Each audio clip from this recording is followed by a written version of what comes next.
দোল পূর্ণিমার নিশি নির্মল আকাশ, মন্দ মন্দ বহিতেছে মলয় আমার। হ্যালো, শুভ সকাল সবাইকে। আজকে যেহেতু বৃহস্পতিবার, আজকে অনেক কাজ, সেটা আমি সবসময় বলি। তো ভেবেছিলাম আজকে একটু পুজোর কথা বলবো বা কিভাবে পুজো দিই সেসব কথা বলবো, কিন্তু সেটা বলছি না এই কারণে, আমার হাজব্যান্ডের অভিযোগ যে তুমি সব সময় পুজো দাও, এসব ভিডিও করো, কিন্তু এই যে বৃহস্পতিবারটা আসলে তোমাকে যে সব কিছু জোগাড় করে দিই, সেসব ভিডিও কখনো করছো?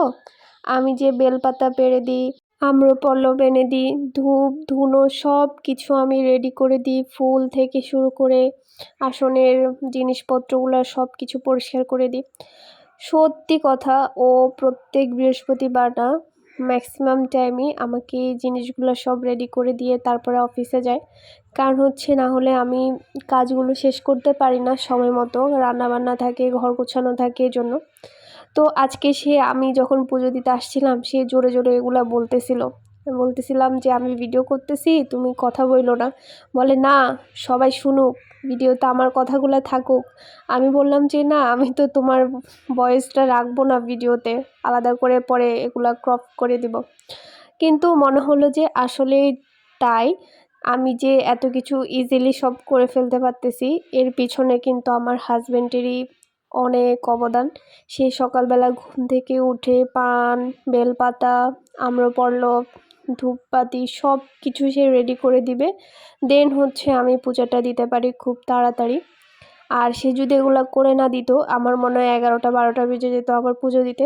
তার জন্য তাকে অশেষ অশেষ ধন্যবাদ।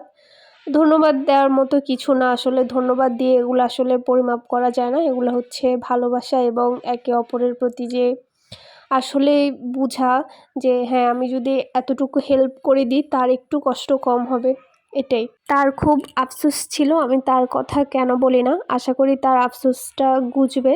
যাই হোক, আসলে সত্যি কথা, ও আমাকে অনেক হেল্প করে সংসারের প্রত্যেকটা কাজে, সব কিছুতেই খুব হেল্প করে। এতটা হেল্প আমি জানি না অন্য কেউ পায় কি না। অনেকেই আছেন করে বা অনেকে আছে করেন না, আসলে করা উচিত। না হলে একা হাতে সব কিছু সামলানো আসলে অনেক কঠিন ব্যাপার।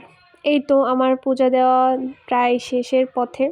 এখন হচ্ছে আরতিটা করে দেন হচ্ছে পাঁচালিটা পরে পুজো শেষ করে নিব।